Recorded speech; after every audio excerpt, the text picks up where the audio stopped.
चलो आज पढ़ते हैं हम लोग क्या दो चर वाला रैखिक समीकरण। ठीक है, इससे पहले हम लोग क्या पढ़ कर आए हैं? बहुपद। दो चर वाले रैखिक समीकरण।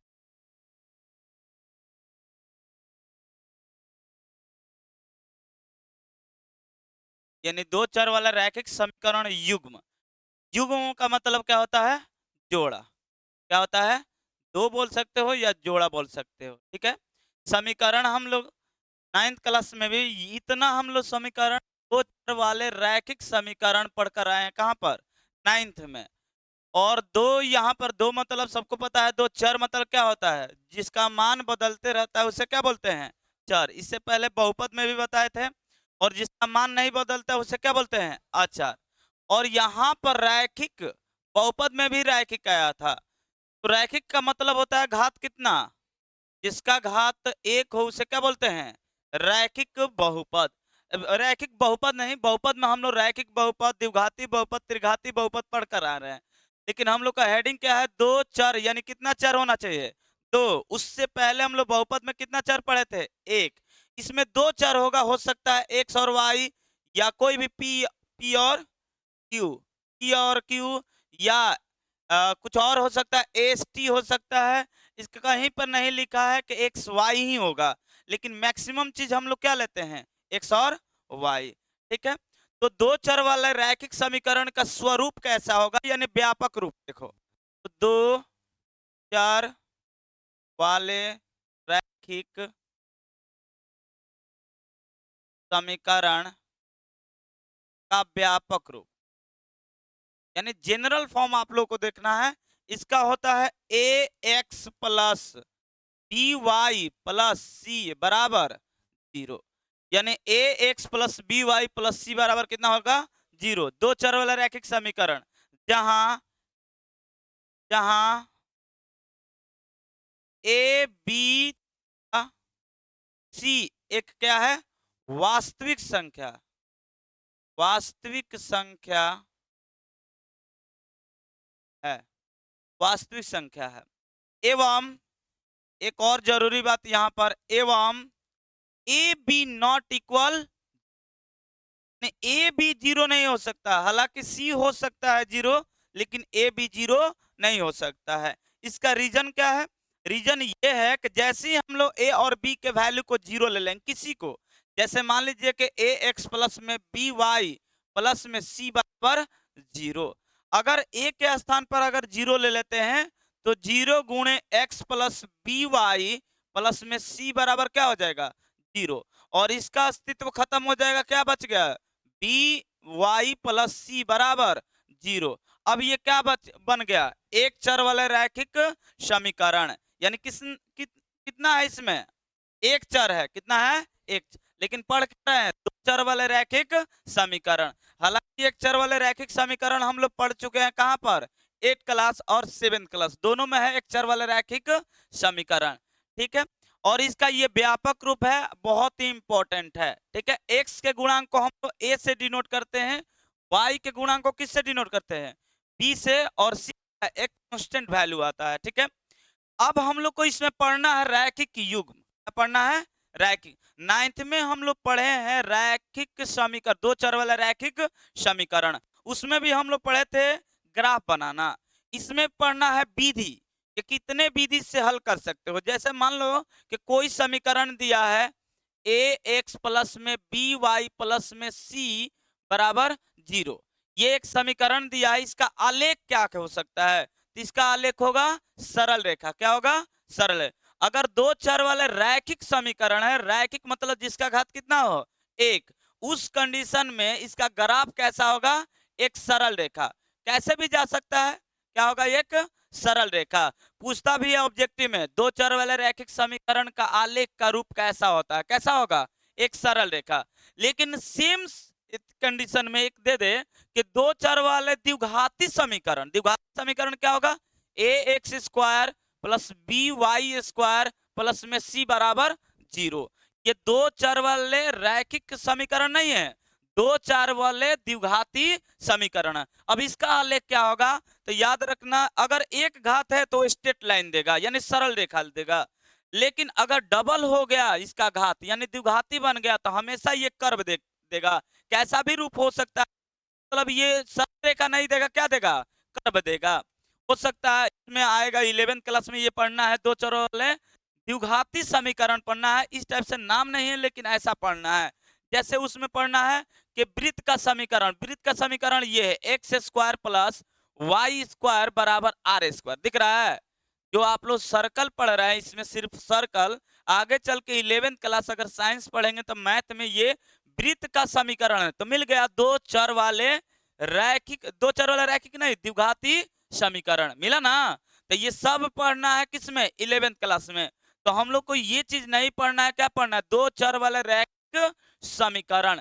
जो 9th में पढ़े हैं समीकरण पढ़े हैं, यानी इसका रूप क्या है, A X plus B Y plus C. इसका आलेख कैसा होता है, आलेख, आलेख होता है एक सरल रेखा। क्या होता है भाई, एक सरल रेखा, एक सरल रेखा होता है, ठीक है ना। तो ऑब्जेक्टिव में डायरेक्ट पूछेगा कि दो चर वाले रैखिक समीकरण का, बैठ जाओ कहीं पर, दो चर वाले रैखिक समीकरण का आलेख कैसा होता है, सरल रेखा, ठीक है। अब हम लोग को पढ़ना है 10th क्लास में क्या, दो चर वाले, दो चर वाले रैखिक, ध्यान से देखना, समीकरण युग्म, मतलब बताया है जोड़ा, युग्म, ठीक है। अब ये युग्म क्यों पढ़ना है, इसमें युग्म क्यों आया, क्योंकि 9th क्लास में हम लोग समीकरण से परिचित हुए थे। समीकरण क्या है, याद रखना, दो व्यंजकों के बीच अगर बराबर चिन्ह लग जाए तो उसे क्या बोलते हैं, समीकरण। समीकरण में भी दो टाइप होता है, एक तदात्मक होता है, क्या होता है, समीकरण। तदात्मक क्या होता है, जैसे आप लोग फॉर्मूला याद किए हैं, ए प्लस बी का whole square, A plus B का होल स्क्वायर क्या होता है, A square plus 2ab plus B square. कोई पूछेगा नहीं तदात्मक है कि समीकरण है, बराबर बीच में आ गया, तो ये समीकरण है, लेकिन ये तदात्मक है। क्या है, तदात्मक। ये हर एक वैल्यू के लिए अवेलेबल है, हर एक वैल्यू इस पर लागू हो जाएगा, दो रखिए तीन रखिए, हर एक वैल्यू के लिए। लेकिन कुछ समीकरण ऐसे मान लीजिए, हम एक समीकरण दे रहे हैं, 2x प्लस 3y बराबर 7, 5x प्लस 9y बराबर सपोज 12, ऐसे दे दिया। अब इसका हल हो सकता है कि बहुत सारा, ध्यान समझना, इसका हल हो सकता है बहुत सारा, या हो सकता है अद्वितीय हल। अद्वितीय हल मतलब बोलते हैं एक हल, कितना हल, एक हल, उसी को बोलते हैं अद्वितीय, होता है ना, अद्वितीय हल, ठीक है, अद्वितीय हल, ठीक है। ऐसे अद्वितीय हल में क्या है, द्वितीय मतलब क्या होता है, दो हल, अ लग गया तो दो हल नहीं, केवल केवल कितना हल होना चाहिए, एक। या तो हो सकता है एक भी हल नहीं, या तो हो सकता है बहुत सारा हल, या हो सकता है एक हल, यही कंडीशन। तब इसका हम लोग कैसे पता कर सकते हैं कि अद्वितीय है कि क्या है, या आलेख क्या क्या हो सकता है। तो ध्यान से देखना, अगर युग्म है तो हम दो समीकरण तैयार कर रहे हैं, a1x प्लस b1y प्लस बराबर क्या है, 0, एक समीकरण है। एक और समीकरण देगा क्योंकि युग्म पढ़ने जा रहे हैं, a2x plus b2y plus c2 बराबर क्या है, 0, सही है। ये दो समीकरण हैं, हम लोग देख कर कैसे बता सकते हैं कि इसका हल है या नहीं है। हल है तो कितना है, बहुत सारा, या एक हल, या कोई हल नहीं। तो इसका ग्राफीय निरूपण ध्यान से देखो, या तो हो सकता है प्रतिच्छेद, कंडीशन देखना, दो समीकरण है तो एक दूसरे को क्या कर सकता है, प्रतिच्छेद, क्या कर सकता है, प्रतिच्छेद कर सकता है, या तो समपाती, समपाती या समांतर ले लेते हैं, या तो कुछ इस टाइप से दोनों रेखा हो जाएगा समांतर, कैसा होगा, समांतर, ध्यान समझना, समांतर, या तो हो जाएगा समपाती, ओवरलैप, देखा ऐसे एक दूसरे पर क्या हो जाएगा, ओवरलैप। तो ध्यान से देखना, एक बात यहां पर गौर से सुनना, कि जब भी रैखिक समीकरण युग्म आए, इसका हल देखना है तो दोनों का ग्राफ जितना पॉइंट पर कट करेगा, जैसे मान लो कि ये पॉइंट, दोनों ग्राफ यहां पर कट कर रहा है, तो कितने बार कर रहा है, एक बार, तो इसका कितना हल है, एक। और जितने बार कट करेगा उतना ही उसका क्या है, हल है, यानी उभयनिष्ठ बिंदु। क्या बोलेगा तुम लोग, उभयनिष्ठ बिंदु। उभयनिष्ठ बिंदु, अब बताओ प्रतिच्छेद में कितना उभयनिष्ठ बिंदु है, एक। कितना हल है, एक। तो इसके हलों की संख्या कितना है, केवल एक। क्या बोलेगा, केवल एक। और इसी को बुक में लिखा अद्वितीय हल। क्या लिखा है, अद्वितीय हल। बताओ समांतर में कितने उभयनिष्ठ बिंदु है, यानी प्रतिच्छेद कितने, कितना पॉइंट है जो मिल रहा है, एक भी मिल रहा है। तुम अनंत तक चले जाओ कहीं पर लेफ्ट या राइट में, कभी मिलेगा नहीं, क्योंकि समांतर रेखा किससे कहते हैं, जो आपस में कभी प्रतिच्छेद न करे। तो इसका हल कितना हो सकता है, कोई हल नहीं। इसका हल क्या है, कोई हल नहीं, ये कभी हल ही नहीं होगा। ठीक है, यानी एक भी हल नहीं है इसका। ये बताओ कितने बार प्रतिच्छेद कर रहा है, बहुत बार। देख रहा है ना, हर एक पॉइंट पर इसका है। तो इसका हल क्या है, अनेक हल है। क्या है, अनेक हल है। ध्यान समझना, इसका हलों की संख्या कितना है, अनेक। यदि प्रतिच्छेद करेगा तो क्या बोलेगा, अद्वितीय हल, मतलब केवल केवल एक हल। अगर समांतर होगा तो कितना हल होगा, एक भी नहीं। अगर संपाती होगा तो कितना होगा, अनेक हल। कितना हल, अनेक हल। अब ये तो हुआ ग्राफ, तो क्या हम लोग बार बार ग्राफ बनाएंगे, नहीं, जरूरी नहीं। हालांकि हम लोग 4 विधि से हल करने सिखाएंगे यहाँ पर। कितना, कौन सा विधि, एक है, पहला मिलेगा तुम लोग को ग्राफीय विधि, कौन सा विधि, दूसरा मिलेगा विलोपन विधि, कौन सा विधि, तीसरा मिलेगा प्रतिस्थापन विधि, कौन सा विधि, और चौथा मिलेगा कौन सा विधि, ब्रज गुणन विधि। अगर तुम लोग को याद होगा तो हम 9th में ही तुम लोग को बता दिए कौन सा विधि, ग्राफीय विधि। ठीक है, लेकिन यहां पर भी बताना है ग्राफीय विधि। तो ग्राफीय विधि है तो पहले हम ग्राफ का इसका निरूपण कर दिए। दो दो रेखा आपस में प्रतिच्छेद करे, कितने बार प्रतिच्छेद करे, वही उसका हलों की संख्या। कितने बार कर रहा है, एक बार। तो इसका हल कितना हुआ, केवल एक। ये कितने बार प्रतिच्छेद कर रहा है, तो एक भी बार नहीं, यानी कोई हल नहीं। ये कितने बार कर रहा है भाई, बहुत बार। तो इसका हल कितना है, अनेक हल। अब तुम लोग इसका स्वरूप से समझो कि ये कैसे कैसे प्रतिच्छेद करेगा, ध्यान से देखना। इस टाइप को समझने के लिए यहां पर हम अनुपात ज्ञात करते हैं। कैसे, A1 बटे में A2, ध्यान समझना, B1 बटे में B2, या C1 बटे में C2। अब ये क्या है, दो रेखाओं का अनुपात, मतलब x का गुणांक का अनुपात, y के गुणांक का अनुपात, और क्या है, अचर के गुणांक का अनुपात। A1 बटे में क्या है, A2, B1 बटे में B2, C1 बटे में C2। ठीक है, ध्यान समझना, कंडीशन क्या क्या हो सकता है ये ध्यान से देखना। या तो हो सकता है तीनों बराबर, क्या हो सकता है, तीनों बराबर, यानी A1 बटे में A2 बराबर B1 बटे में B2 और बराबर C1 बटे में C2। हो सकता है ना ऐसा कंडीशन। अगर तीनों बराबर है तो समझ जाना कि उसका हल कितना होने वाला है, अनेक। कारण कि इसका आलेख कैसा बनेगा, क्या बनेगा, ये संपाती। क्या बनेगा, संपाती। यदि तीनों बराबर है अनुपात, यानी A1 बटे में A2, B1 बटे में B2 और C1 बटे में C2। कहने का मतलब क्या है, मान लो कि दिया है तुम लोग का 2x प्लस 3y बराबर सपोज 7, ऐसा दिया है एक समीकरण। दूसरा समीकरण हो सकता है 4x प्लस में 6y बराबर कितना, 14। दूसरा समीकरण मिल गया। तो यहां से A1 A2 A1 A2 B1 B2 और C1 C2 हम पहले इसमें ज्ञात कर लेते हैं। क्या है, A1 2 है, इसमें A2 B1 क्या है 3 और C1 क्या है 7। इसको इधर करेंगे, व्यापक रूप में चेंज करने के बाद ही A1 A2 B1 B2 ये छाटना है तो छाट सकते हैं। A कितना है 2x प्लस में 3y माइनस 7 बराबर 0। ऐसे हम लोग इसको बदल देंगे, 4x प्लस में 6y इधर आएगा तो माइनस 14 बराबर कितना हो जाएगा 0। अब बताओ C1 का वैल्यू कितना है, माइनस 7। ठीक है ना, A2 कितना है, A2 कितना है 4, B2 कितना है 6 और C2 कितना है माइनस कितना 14। सही है। अब ध्यान से देखो तो A1 बटे में A2 निकालो तो कितना होगा, तो 2 बटे में 4 कट कर कितना होगा 1 बटे में 2। सही है ना। B1 बटे में B2 कितना होगा, तो यहाँ पर कितना होगा 6 बटे में, नहीं 3 बटे में है ना, 3 बटे में कितना 6, 3 दूनी का 6, 1 बटे में 2। सही है भाई।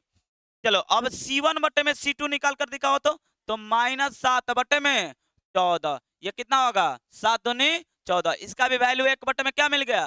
तुम लोग ध्यान से देखो, क्या A1 बटे में A2, B1 बटे में B2, A1 बटे में A2, B1 बटे में B2 और C1 बटे में C2 बराबर आ गया 1/2। कहने का मतलब तीनों बराबर हो गया, तो ये संपाती होगा, ओवरलैप करेगा। अगर ध्यान से थोड़ा सा भी इसमें अकल लगाएगा तो देख रहा होगा सेम समीकरण रखे हैं। तो थोड़ा सा यहाँ पर देखो तो 2x प्लस 3y बराबर कितना है 7, और इसमें 2 से गुणा करके लिख दिए हैं। ध्यान से देखो कितना है, 2 से गुणा करेगा कितना होगा, क्या 2 से गुणा करो कितना होगा, और 2 से गुणा करो कितना होगा। तो हम यहाँ पर थोड़ा सा दिमाग लगाए 2 से गुणा कर दिए हैं, हम बोल दिए इसका समीकरण कितना 2। एक्चुअल में संपाती जब बनाएगा तो एक ही समीकरण होता है, उसमें क्या किसी अचर राशि से गुणा करके लिख देता है। ठीक है, तो ऐसा समीकरण, एक ही समीकरण देख लो ध्यान से, अगर निकालना होगा तो निकाल सकता है कितना 4x प्लस में 6y, इसको -14 बराबर कितना हो जाएगा 0। 2 कॉमन काट लो, क्या बचेगा 2x प्लस 3y या -7 बराबर 0। ये 2 इधर भेज दो, कितना बनेगा 2x प्लस में 3y माइनस में 7 बराबर 0/2, यानी 2x प्लस में 3y माइनस 7 बराबर 0। तो क्या ये पहला ही समीकरण है, तो देखो इसीलिए एक ही पर ओवरलैप करता है। एक इसका मान लो क्या ऐसा एक ग्राफ है, अब 1 का भी इसी पर न जाएगा, क्योंकि है तो एक ही, बस उसमें कितना से मल्टीप्लाई किया गया 2 से। तो संपाती जब भी बनेगा उसका अनुपात क्या हो जाएगा बराबर, यानी A1 बटे में A2, B1 बटे में B2 और C1 बटे में C2। ध्यान से देखना, बहुत ही इंपॉर्टेंट, इससे डायरेक्ट ऑब्जेक्टिव पूछ देता है। पूछ देगा ऑब्जेक्टिव क्या, निम्नलिखित में से दो रैखिक समीकरण देगा, निम्नलिखित में से, सवाल ऐसे आता है निम्नलिखित में से संपाती के लिए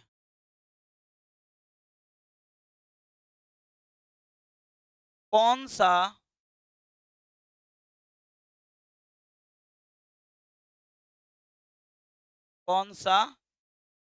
सत्य है।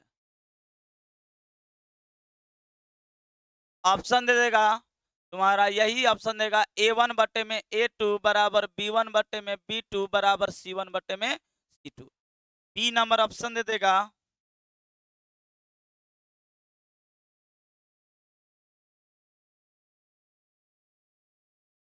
तो ये 4 ऑप्शन दे देगा, सी डी। A1 बटे में 2, B1 बटे में B2 और C1 बटे में C2 बराबर है, इसमें कह देगा कि नॉट इक्वल C1 बटे में C2। इसमें ये भी बोल सकता है ये नॉट इक्वल A1 बटे में 2, B1 बटे में B2 नॉट इक्वल, ये दे दिया इसमें। और इसमें मान लो कि ये दोनों कंडीशन में नॉट इक्वल है, या इसमें से क्या कर देता है नॉन कर दो, चलो इसमें कर दो नॉन ऑफ दिस। ठीक है, अब ऐसा क्वेश्चन आएगा कि आप बताइए कि संपाती होने के लिए क्या सत्य है, तो ऑप्शन क्या होगा ए, क्या होगा ए। A1 बटे में A2 बराबर B1 बटे में B2 बराबर C1 बटे में C2। तो क्या एक कंडीशन बढ़िया सा फुलफिल हो गया, समझ में आ गया। अगर तीनों बराबर है तो क्या बोलेगा तुम लोग संपाती, क्या बोलेगा, उसका आलेख कैसा होगा, एक ही पर ओवरलैप होगा, एक ही पर ओवरलैप होगा। ठीक है, अब बताओ कि अब इसी में मान लो कि यहां पर हम लोग आ गए, क्या ये संपाती। समांतर के लिए क्या होता है, ध्यान पूर्वक देखना, इसमें क्या होता है कि A1 बटे में A2, यहीं पर लिख रहे हैं A1 बटे में A2 बराबर B1 बटे में B2, दो बराबर होता है, लेकिन कांस्टेंट जो है यानी अचर राशि जो है C1 बटे में C2 ये कभी बराबर नहीं होगा। यानी कहने का मतलब क्या है, इसमें A1 बटे में A2 बराबर B1 बटे में B2 बराबर था C1 बटे में C2। इसमें क्या है A1 बटे में A2 बराबर B1 बटे में B2, ये दोनों बराबर होता है, लेकिन नॉट इक्वल C1 बटे में C2, यानी ये दोनों तीनों बराबर है, लेकिन इसमें क्या है x और y के गुणांक बराबर होगा, लेकिन कांस्टेंट जो है अचर राशि वो बराबर नहीं होगा। तब इसका ग्राफ कैसा बनेगा, समांतर। कैसा बनेगा, समांतर, क्योंकि ये दोनों बराबर है तो जा रहा है एक ही डायरेक्शन में, लेकिन ये दोनों बराबर नहीं है तो ये जितना इसमें होता है उतना ही इसके बीच में डिस्टेंस आ जाता है। ठीक है ना, तो यदि A1 बटे में A2 बराबर B1 बटे में B2 नॉट इक्वल क्या दे दे C1 बटा में C2, तो उस कंडीशन में क्या बनेगा? समांतर। क्या बनेगा? अब तुम लोग को खुद ही दिमाग से आ रहा होगा कि इसमें कंडीशन क्या बनेगा। तो इसमें दो कंडीशन बनता है। क्या क्या बनेगा? A1 बटे में A2 बराबर B1 बटे में B2 बराबर C1 बटे में C2। ये तीनों बराबर है तो क्या कहलाएगा? संपाती। क्या कहलाएगा? अगर ये बराबर नहीं होगा तो क्या कहलाएगा? समांतर। अगर ये भी बराबर ना हो फिर भी ये क्या कहलाएगा? ये प्रतिच्छेदी। क्या कहलाएगा? प्रतिच्छेदी। एक कंडीशन और हो सकता है, अगर तुम लोग को ये भी हो रहा है दिमाग में A1 बट्टे में A2 नॉट इक्वल B1 बट्टे में B2, ये बराबर C1 बट्टे में C2, ये दोनों पर रेखा पर लागू होता है। कोई बोलता है C1 बट्टे में C2 नॉट इक्वल है, कोई बोलता है C1 बट्टे में C2 इक्वल है। इन दोनों कंडीशन में ग्राफ कैसे बनेगा? समांतर। क्या बनेगा? लेकिन यहां पर हो गया विवाद, नहीं हो गया? कभी बराबर कर रहा है, कभी बराबर नहीं कर रहा है। इसलिए डायरेक्ट इसमें दोनों में कॉमन क्या दिख रहा है? A1 बटे में A2 नॉट इक्वल B1 बटे में B2। तो इसको रफ कर दिया जाता है कि C1 बटे में C2 बराबर हो या ना हो, इससे कोई मतलब नहीं है। अगर ये देखो ये बुक में दिया है इतना, क्योंकि इस पर कोई डिपेंड नहीं करता है कि ये समांतर है या नहीं है, या प्रतिच्छेदी है या नहीं है, तो डायरेक्ट लिखा जाता है दो ही कंडीशन पर A1 बटे में A2 नॉट इक्वल B1 बटे में B2। देख रहा है इसमें तीनों कंडीशन मिला, लेकिन इसमें कितना कंडीशन मिलेगा? दो। कारण क्या है? C1 बटे में C2 बराबर हो या ना हो उससे कोई मतलब नहीं है। बात समझ में आ रहा है? तो जब भी A1 बटे यानी तीनों अनुपात बराबर, तो क्या बोलेगा तुम लोग? संपाती। क्या बोलेगा? अगर C1 बटे में C2 नॉट इक्वल है, दोनों ये बराबर लेकिन C1 बटे में C2 नॉट इक्वल है, तो ये क्या बोलेगा तुम लोग? इसका हल कितना है? अरे ये कितना हल है? कोई हल नहीं। इसका हल कितना है? अनेक।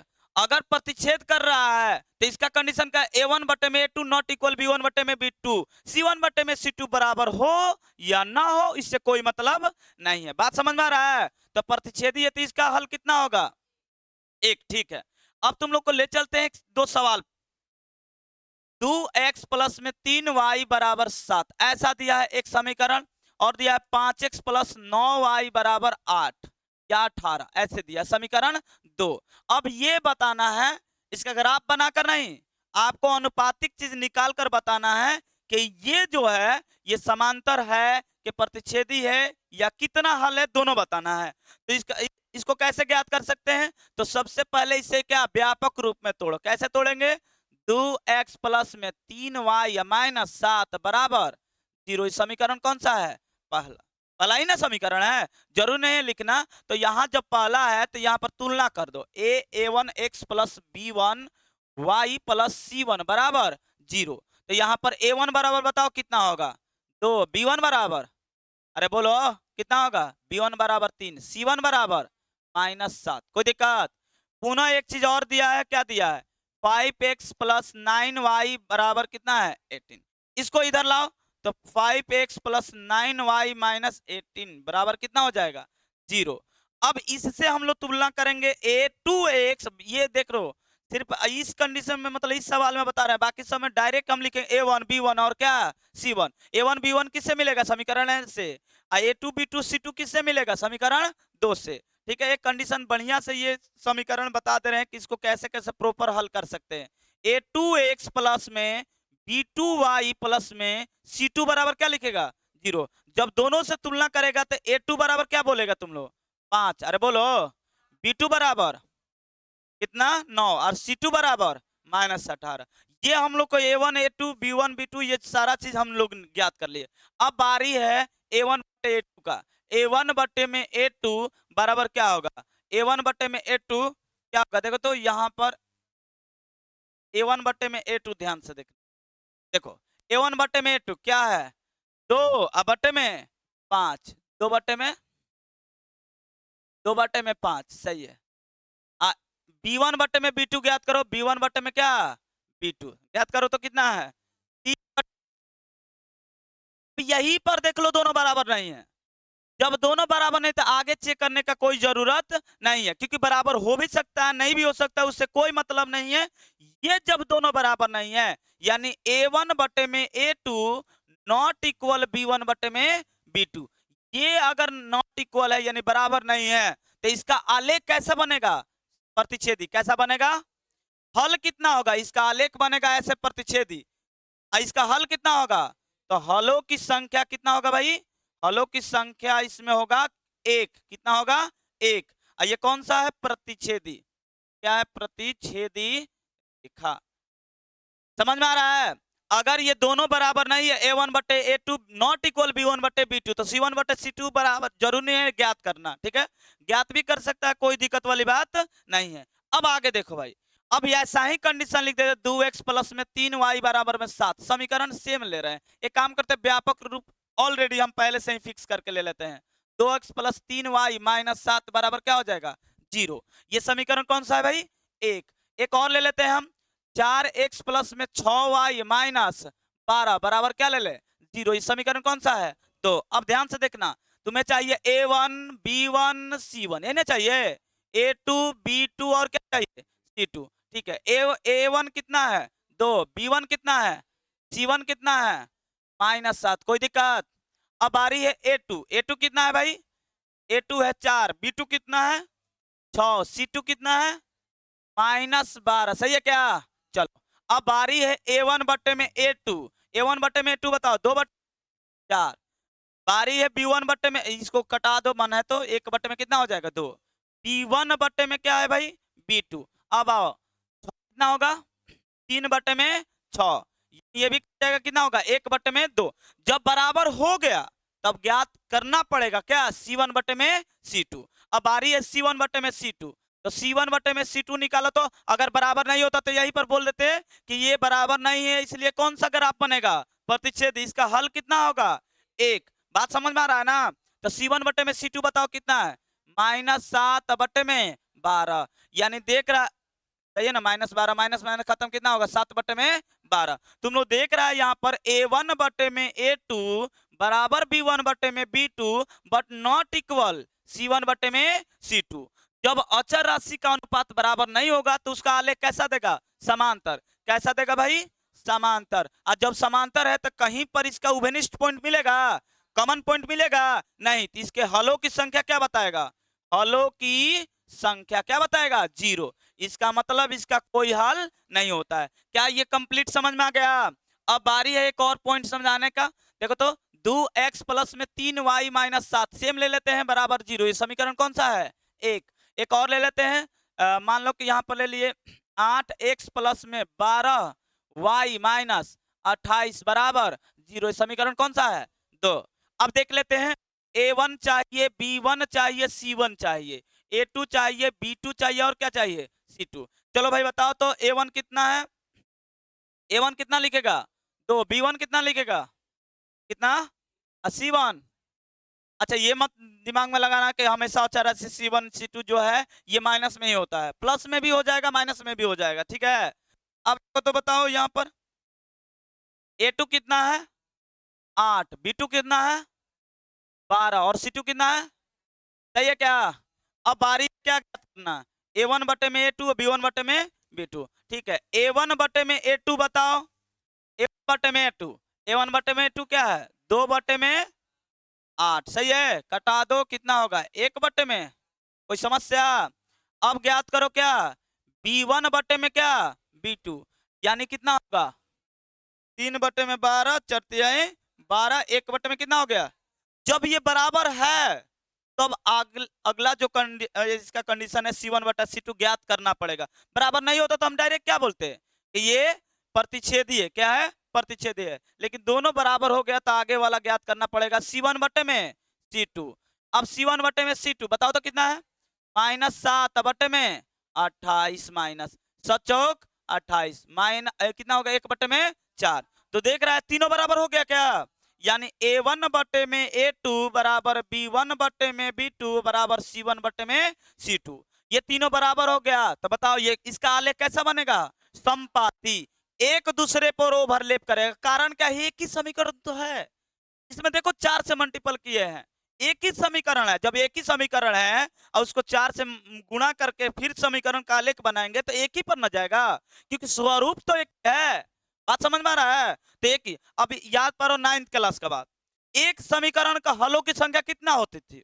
अनंत। बहुत सारा, कुछ भी रखो x का मान y का मान आएगा। तो इसका भी आलेख, इसका भी, इस आलेख का हलों की संख्या कितना होगा? हलों की संख्या, हलों की संख्या क्या बताएगा? इनफाइनाइट यानी अनेक। क्या बताएगा?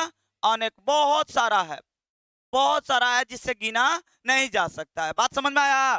कारण क्या है? एक ही समीकरण है, एक समीकरण का हल कितना होता है? अनंत होता है। क्या इतना कंप्लीट समझ में आ गया? यहां से क्वेश्चन पूछता है, ठीक है, a1 बटे में a2, b1 बटे में b2, c1 बटे में c2, ये तीनों बराबर हो जाता है, क्या बोलते हैं? इसका आलेख कैसा होगा? संपाती। हलों की संख्या क्या होगा? अनेक। यही पर मान लो कि ये तीनों दोनों बराबर है, लेकिन c1 बटे c2 बराबर नहीं, इसका ग्राफ कैसा बनेगा? समांतर। ज्ञात, देखो ग्राफ बनाने का जरूरत नहीं, अगर बनाएगा भी तो इतना ही आएगा, ठीक है ना। अब ग्राफ बताएं, बनाकर दिखा रहे हैं कैसे कैसे बनेगा, ठीक है। तो अब इसमें क्या है? a1 बटे में a2 नॉट इक्वल b1 बटे में b2। तो आगे ज्ञात मत करो c1 बटे में c2, क्योंकि बराबर हो भी जाए न भी हो, उससे कोई फर्क नहीं पड़ने वाला है। ये इसका आलेख कैसा देगा? प्रतिच्छेदी। कैसा देगा?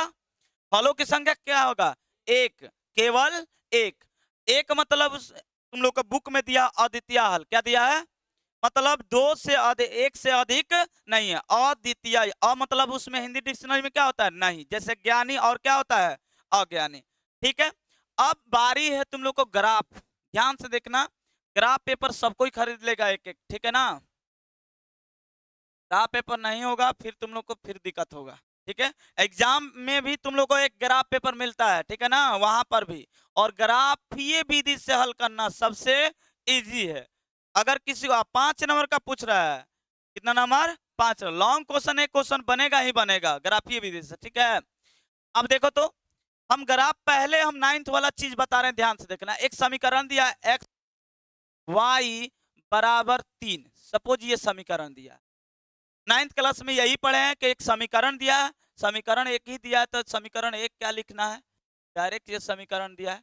अब बोलेगा इसका आलेख खींचिए। क्या खींचिए? आलेख। आलेख खींच, ठीक है। ये 9th का क्वेश्चन है कि इसका आलेख खींचकर बताइए, ठीक है। तो आलेख खींचने का तरीका कितना विधि से बताए थे? दो। एक जीरो मेथड, एक एक एकदम जनरल जो होता है वो वाला। तो पहले दोनों मेथड बताएंगे। पहले वाला जो बताएंगे जनरल वाला है। क्या करते हैं? यहाँ पर देखना ध्यान से, यहाँ पर हल एक्स का मान कुछ भी रखो अपने इच्छा अनुसार, जो इच्छा कर रहा है, 2, 3, -2, -4, कुछ भी अपने इच्छा। जरूर नहीं कि एक्स का ही, वाई का भी रख सकता है। तो ध्यान से देखना, यहाँ पर समीकरण लिख देना, एक्स प्लस वाई क्या लिखेगा? 3। तो वाई बराबर क्या होगा? 3 - x होगा, ठीक है। ऐसे तुम लोग डब्बा बना लेना, कितना लिखना है लिख सकते हो ऐसे। यहाँ पर एक्स है, यहाँ पर वाई है, वाई बराबर कितना दिया है? 3 - x दिया है। यहाँ पर जितना हल करना है अपने इच्छा अनुसार से, मान लो हमको इतना हल करना है, तो इतना में वैल्यू रखो। एक बार एक्स का वैल्यू क्या रख दिया? 0। तो यहाँ पर देखो ध्यान से, तो यदि जरूर नहीं है हल करना दिखाना, लेकिन यहाँ पर एक क्वेश्चन में हम दिखा दे रहे हैं, यदि एक्स बराबर 0 तो वाई का वैल्यू क्या होगा? तो वाई बराबर दिया है 3 - 0, आंसर क्या होगा? 3। तो इसका आंसर क्या होगा? 3। यदि एक्स का वैल्यू 0 तो वाई का वैल्यू कितना होगा? 3। अब देखो तो, मान लो एक्स का वैल्यू बोल रहा है 1, कितना बोला? 1। तो यहाँ पर एक्स बराबर हम यहाँ पर लिख दिया कितना? 1। तो वाई क्या होगा? तो 3 - 1 बराबर कितना होगा? तो इसका हल कितना हो गया? 2। बात समझ में आ रहा है? ऐसे ही आगे बढ़ाते चलो। यहाँ x बराबर, मान लो कि यहाँ पर x बराबर लिख दिए कितना? 2। क्या लिख दिए? 2। अब देखते हैं y बराबर क्या हो रहा है। तो y बराबर 3 - x है, यही ना है, यानी 3 - 2 कितना हो जाएगा? 1। तो यहाँ पर अगर 2 रखेगा तो इसका आंसर क्या होगा? 1। मान लो कि इसको लिख दिया -1, कितना? -1। प्लस में तो हो गया, माइनस भी देख लेते हैं। यहाँ पर लिखो x बराबर -1। ये जरूरी नहीं है कि x का ही वैल्यू बार बार रखेगा, y का भी रख सकता है इच्छा अनुसार। लेकिन यहाँ पर x ज्यादातर रिफरेंस देते हैं हम लोग कि x, क्योंकि पहला क्या है इसमें वर्ड? x है, इसलिए x ज्यादातर रखा जाता है। x को -1 रखो तो y बराबर क्या दिया है? 3 - 1। 3 माइनस क्या हो जाएगा? x। अब देखना, 3 माइनस कितना रखेगा? 1, यानी 3 माइनस माइनस प्लस 1 कितना हो जाएगा? 4। जब माइनस से तो आंसर क्या होगा? 4। बात समझ में आया? ऐसे ही मान लो कि x बराबर रख दिया 3, x बराबर क्या रख दिया 3, तो x बराबर 3 रखेंगे तो y का वैल्यू क्या होगा, तो y बराबर क्या होता है 3 माइनस क्या दिया है 3 माइनस x, सही है ना। तो y बराबर 3 माइनस 3, आंसर क्या होगा 0। तो इसका आंसर अगर 3 रखने पर क्या आंसर दे रहा है 0। और तुमको मन है और रख सकता है तो और रख देना, ठीक है, लेकिन इतना से हम लोग ग्राफ बना सकते हैं। पॉइंट क्या मिला 0 पर क्या दे रहा है 3, 1 पर क्या दे रहा है, ये जरूरी नहीं कि तुम लोग एग्जाम में लिखेगा, ये डायरेक्ट तुम लोग अपने माइंड में या रफ में भी कर सकता है, ठीक है ना। 1 से क्या मिला है 2, 2 से क्या मिला माइनस 1 से 3 से, ये सब 9 का पार्ट है, ठीक है। अब हम ग्राफ बनाने जा रहे हैं, ध्यान से देखना, चलो इस पर नहीं नया ले लेते हैं, ग्राफ बनाने जा रहे हैं,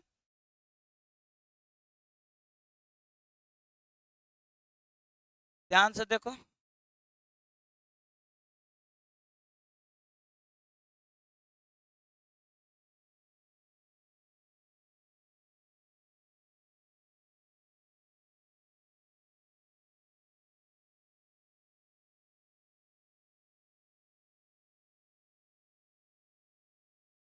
एक्स अक्ष और वाई अक्ष चलेगा ना,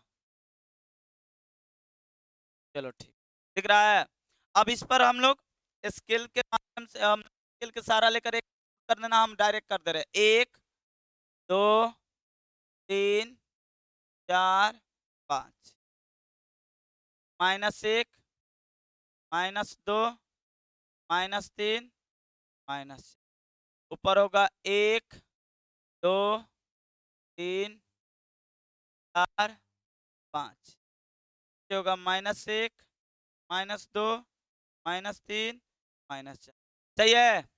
ये एक्स डैश है, ये एक्स है, इधर नहीं दिखाई दे रहा है, वाई है और ये क्या है वाई डैश, सही है ना। और बीच में बैठा है मूल बिंदु, यानी इससे क्या बोलते हैं ओरिजिन पॉइंट, यानी 0 0, इससे डिनोट करते हैं ओ से, किससे डिनोट करते हैं एक्स का भी वैल्यू 0, वाई का भी वैल्यू क्या होता है 0। और याद रखना यहाँ पर कंफ्यूजन, यहाँ पर 1 2 3 4 5, राइट के तरफ जाएगा तो क्या होता है पॉजिटिव, ऊपर के तरफ पॉजिटिव, लेफ्ट में नीचे में निगेटिव, बात समझ में आया ना। ये कोऑर्डिनेट में एक बार और बताएंगे, ये शायद 7वां चैप्टर है कोऑर्डिनेट, पता नहीं कोई है होगा 7वें चैप्टर होगा। 1 2 3 4 5 इधर भी ले लिए उधर भी ले लिए, ठीक है ना। याद रखना अगर एक शख्स, इसे क्या बोलता है तुम लोग एक शख्स, क्या है भाई एक शख्स, एक शख्स पर ये जरूरी नहीं है कि 1 2 3 ही लो, अगर कोई भी अक्ष पकड़ लो सीक्वेंस में 2 4 6 8 10 इधर भी लिख सकता है, 2 4 8 10 जो भी माइनस या प्लस में, इसको 1 2 3 4 लिख सकता है। यहाँ पर स्टूडेंट गलती क्या करता है, यहाँ पर बना दिया 2 4 6 -2 -4 -6, इधर तो हो गया, और यहाँ पर बोलता है कि नहीं 1 2 3 लिखने पर क्या हो जाएगा गलत, नहीं गलत नहीं होगा, 2 4 जरूरी नहीं कि 2 4 ही लिखो, तुम एक अक्ष को कोई भी अक्ष, एक अक्ष को कोई भी लेटर से लिख दो, यानी जितना अंतराल है 2 4 6, तो इधर भी 2 4 6 ही होना चाहिए। इसको मन है 1 2 3 लिखने का तो लिख दो, इधर भी होगा -1 -2 -3, यानी इसका एक होगा और इसका एक होगा, ये समझना। एक अक्ष पर जितना लिख रहा है तो एक ही सीक्वेंस चलेगा, वाई अक्ष पर एक दूसरा सीक्वेंस लेना चाहते हो ले सकते हो, हालांकि हम 1 2 3 इधर भी 1 2 3 इधर भी, इसमें भी 1 2 3 ही लिखे हैं, ठीक है। अब जाओ पॉइंट पर, अब पॉइंट पर आ जाओ, तो पॉइंट क्या क्या दिया था, तो यहाँ पर एक बार दिखा देते हैं पॉइंट क्या क्या दिया था। एक्स, यहाँ पर वाई बराबर 3 -x, शायद 0 0 पर कितना दे रहा था 3 आया था ना, फिर शायद कितना पुट करते 1 1 पर कितना दिया था 2, और कितना 2 पर कितना दिया था 1, फिर -1 लिखे थे, -1 पर और 3 पर इतना आया था ना। अब इस पॉइंट को 0 पर कितना दिया 3, और 1 पर कितना दिया 2, 2 पर कितना दिया -1 पर और 3 पर, सही है। अब इस पॉइंट को इस पर इंडिकेट करो, यानी दिखाना है कहां कहां है पॉइंट। चलो 0 पर 3, 0 पर कितना दिया x का मान 0 और y का मान, x का मान 0 हो गया तो y का मान ले सकते हो तुम लोग, x का मान 0 तो y का मान कितना है, तो 3 पर है, 3 पर यहां पर पॉइंट मिल गया, ठीक है। आगे देखना पॉइंट नहीं दिख रहा है ना, तो रेड ले लेते।